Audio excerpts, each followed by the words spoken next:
Hello there and welcome back to another review. So following on from keeping in with that Robotrix category 3 type of idea, I thought we'd have a look at another category 3 film today, and that is Ebola Syndrome, a film I've never seen before, starring the very talented and very versatile king of category 3, that is Anthony Wong, made in 1996 and directed by Herman Yau.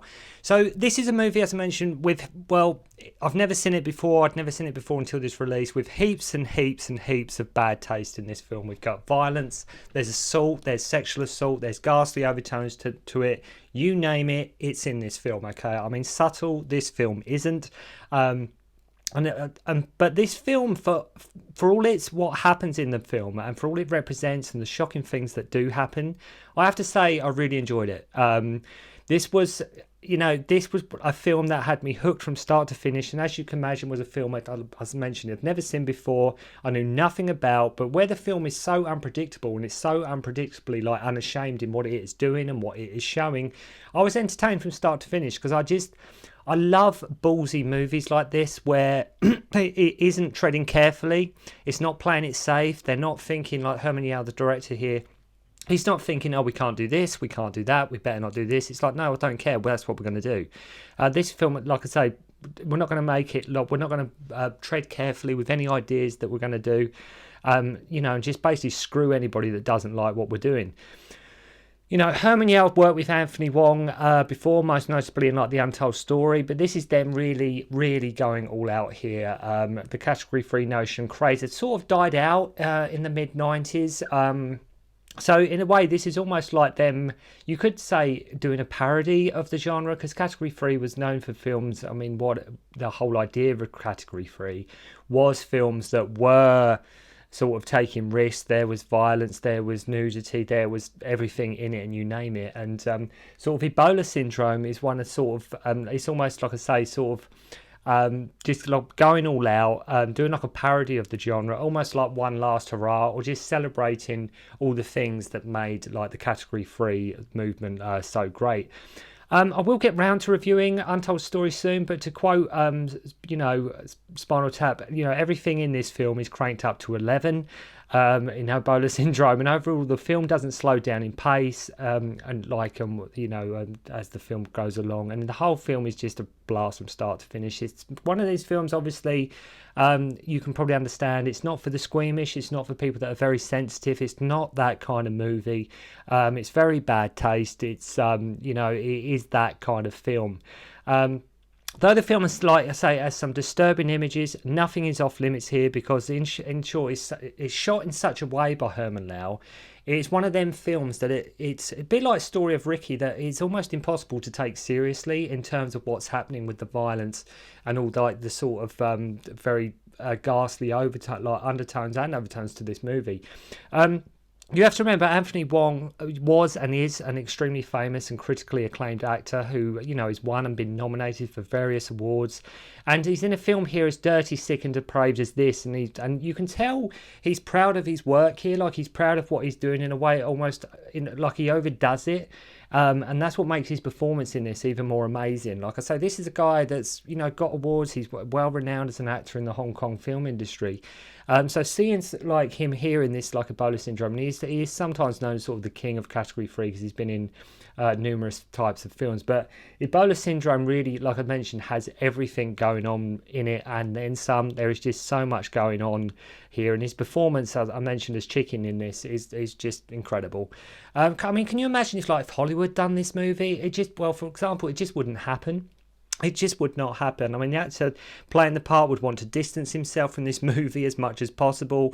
This is wild, hysterical, unchained performance, and if you don't like the subject matter of this, don't let the subject matter sort of put you off.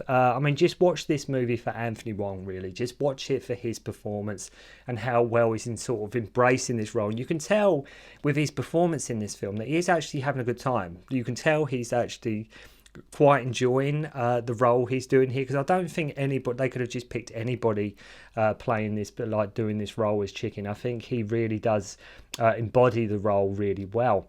I think a lot of this movie was unscripted, allowing the actors to just improvise the lines, which works, which doesn't work, and I think that adds to the film. So in the very first scene of the movie, we have Chicken, played by Wong, having sex with this woman whose husband is out gambling and has sent her daughter downstairs to sort of wait outside. So right away, we are thrown right in there. We are thrown right in there, unapologetically. We are just chucked right in.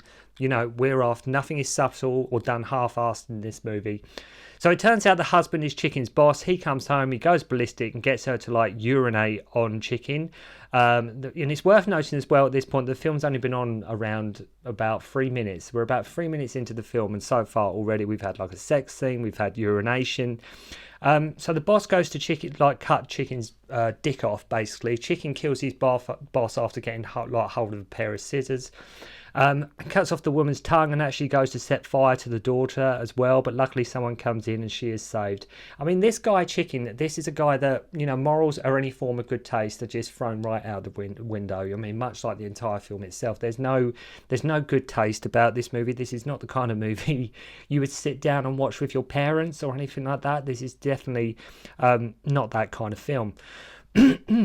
So after this altercation at the start of the movie, we learn he has gone on the run. Okay, Chicken's gone on the run. He was having sex with his boss's wife and God knows what else. So the next thing we see, he's cutting up like live frogs. Okay, he's cutting up like he has a big like group of them in his hand and he's just slicing away. As I mentioned, this film is not for the squeamish, and of all things, he is now working at a restaurant in South Africa. We have Meng here as his boss, who many of you will know as being one of the 5 Venoms, usually probably synonymous with playing Toad in the 5 Deadly Venoms movie, Meng. Him and Chicken buy like some meat for their restaurant. I love him, like they're just carrying this in through the door in front of all the customers, and think like this pig they bought, just carrying it in front of all these customers and everything. Next we have Chicken having sex and humping a piece of meat. So yeah, with what I'm describing here does seem a bit sick and depraved. It's because the film is he's humping a piece of meat as he listens to his boss and his girl having sex, and to top it all off, he puts the meat back in the fridge that he's just put his privates into as well. So to be served to the public as he works in a restaurant. The whole film just looks dirty. It really, like some of them in the 70s, a lot of them movies that were made, that gritty dirtiness about them. So films like Taxi Driver, Robert De Niro, and Midnight Cowboy with John Voight, they have that gritty dirtiness about them. And Ebola syndrome is very much the same in that it just everything looks filthy and dirty and contaminated, and it just, the whole film, but just what is happening, not just by like what you're seeing, but just the whole look. It's like the whole film is infected with something in a way. So whatever that is, I don't know. But as I say, it's just a dirty, sweaty movie. So the grown-up daughter from the start of the movie now works as a flight attendant. She randomly goes into the restaurant where Chicken works, and though she doesn't recognise him at first, she does recognise the smell. So Chicken and his boss go out to visit this tribe in the hope they can get some cheap meat. They find this tribe that are performing some kind of sacred ritual and dance, and some of their fellow tribespeople are they're all ill and sick, and it goes a bit sort of cannibal holocaust type of vibes here going on. Yes, we have chickens being sacrificed. At one point, the witch doctor sort of just like rips a whole chicken's head off. And you thought Encounters of the Spooky Kind was bad with the chicken decapitation. This film as well has the same thing sort of going on about it through it. So they buy some pigs, and after falling out with the boss and crashing the car, Chicken finds and basically rapes a woman from this tribe. So she's sort of semi-unconscious and bordering on dead, and vomits and spits, and it's like I say, it's disgusting what happens in this film. He spits all over him, to which he ends up smashing her face in with a rock. So now he's contracted Ebola, okay, although he has no idea, right? And believe you me, Chicken in this movie is the last guy you would want working in your restaurant. You wouldn't even want to go for a meal with this guy. Chicken is he's got no hygiene whatsoever. He's got no standards whatsoever. He is just a dirty guy, right? He passes out at the restaurant. The boss and his missus don't care if he dies, and more concerned how will they ever find someone as cheap as him, because he was like cheap labour, and they're more concerned about that than sort of his health or anything. So Meng finds from the doctor that the Zulu tribe is like like an Ebola hotspot. So after coming to, he tries to rape his boss's wife, who catches him and ends up like getting cocktail sticks in his eye, his head smashed to death in a door, and then he's decapitated. He then goes on to like suck out his wife's eyeball and smashes her to death with a table. As you can imagine, this movie is really light-hearted, really, really easygoing stuff. Then he uses like a buzzsaw to chop the bodies up in the restaurant. I might add, he actually uses the buzzsaw in the kitchen, as he just like cuts their bodies up in the kitchen of all places. He makes loads of burgers out of them basically and starts serving them to customers. And watch as well. I love how the character Chicken does this. His character, he has this really annoying giggle that he does in the movie which sort of adds to the character of Chicken and how much like a creepy guy he is and a weird guy he is.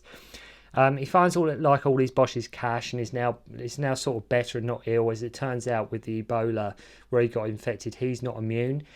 He is immune, sorry, and he doesn't affect him at all, but he's just a carrier, but he can pass on the virus.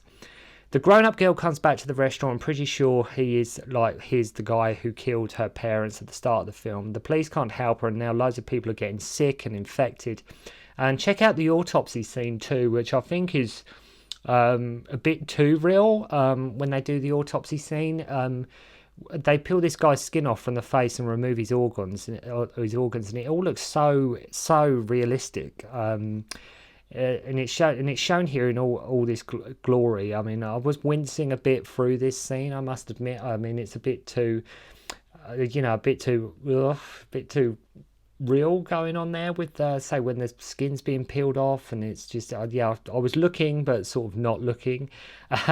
So all these new patients have Ebola, and the police chief is like, wait, what? Ebola?